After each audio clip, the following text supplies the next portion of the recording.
शनिवार और रविवार की दरमियानी रात के दौरान इजराइल के लोगों की नींद अचानक जोर जोर से आ रहे सायरनों की आवाज़ से टूटी। ये आवाज़ इजराइल पर हुए ईरान के हमले से सुरक्षित छिपने के लिए चेतावनी थी।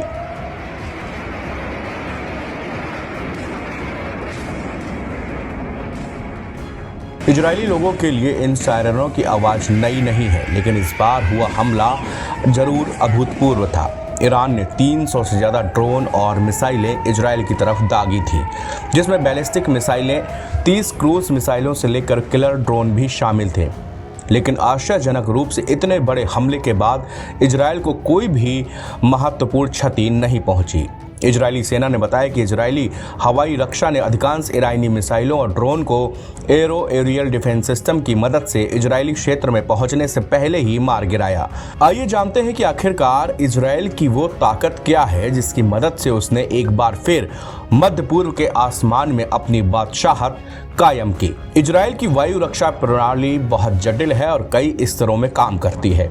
एरो डिफेंस सिस्टम इसके सबसे ऊपरी स्तर पर काम करता है, जिसे इजराइल की एरोस्पेस इंडस्ट्रीज ने अमेरिकी मिसाइल रक्षा एजेंसी के साथ मिलकर तैयार की है। 1980 के दशक के आखिरी वर्षों में इसके विकास पर काम शुरू हुआ था। 1990 के दशक में एरो 1 को कम से कम 7 परीक्षणों से गुजरना पड़ा और आगे चलकर एक हल्की मिसाइल के रूप में विकसित किया गया, जिसे एरो 2 का नाम दिया गया। इजराइल का आयरन डोम, डेविड स्लिंग और एरो डिफेंस सिस्टम मिलकर एक बहुस्तरीय रक्षा प्रणाली तैयार करते हैं। आयरन डोम का नाम तो हम आए दिन सुनते ही रहते हैं, जिसने 2011 के बाद से अब तक हजारों रॉकेटों को मार गिराया है। लेकिन यह ड्रोन और छोटी दूरी के खतरे को रोकने के लिए कारगर है। इसके बाद इजराइल के पास मध्यम से लंबी दूरी का इंटरसेप्टर है, जिसे डेविड स्लिंग नाम से जाना जाता है। इजराइल की वायु रक्षा प्रणाली में एरो 2 मिसाइलों के शामिल होने से इजराइल को हवाई क्षेत्र के ऊपरी हिस्से में छोटी और मध्यम दूरी की मिसाइलों को रोकने की क्षमता हासिल हुई।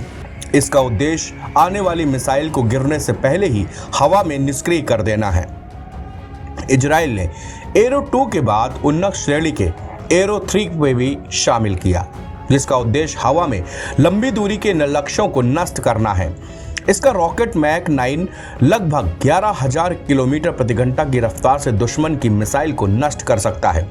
एरो डिफेंस सिस्टम में missile launcher, Green Pine fire control radar, एक Hazelnut Tree launch control centre और एक Citron Tree battle management system शामिल है। ग्रीन पाइन रडार 24 किलोमीटर की दूरी तक लक्ष्य का पता लगा सकता है और एक साथ 14 लक्ष्यों को रोकने में सक्षम भी है। रडार 100 किलोमीटर की ऊंचाई पर लक्ष्य को निशाना बना सकता है। एनडीटीवी की एक रिपोर्ट के अनुसार रडार लगातार इजराइल की तरफ आने वाले खतरों पर नजर रखता है। लक्ष्य का पता लगते ही उसके रास्ते, स्पीड और रियल टाइम जानकारी कंट्रोल सेंटर को भेज दी जाती है। अगर दुश्मन की मिसाइल को शहरों या सैन्य प्रतिष्ठानों की तरफ बढ़ते देखा जाता है तो सिस्टम से हमला लॉन्च किया जाता है।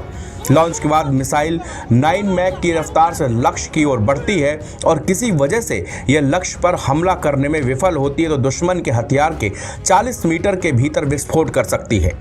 2015 में पहली बार इसको टेस्ट किया गया। एरो 3 लंबी दूरी खतरों को रोकने के लिए इजराइल की वायु रक्षा प्रणाली में सबसे नया है।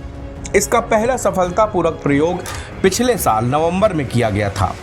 इसने यमन में लाल सागर के ऊपर हूतियों द्वारा लॉन्च की गई एक बैलिस्टिक मिसाइल को सफलतापूर्वक रोकते हुए नष्ट कर दिया था। एनबीटी ऑनलाइन की रिपोर्ट।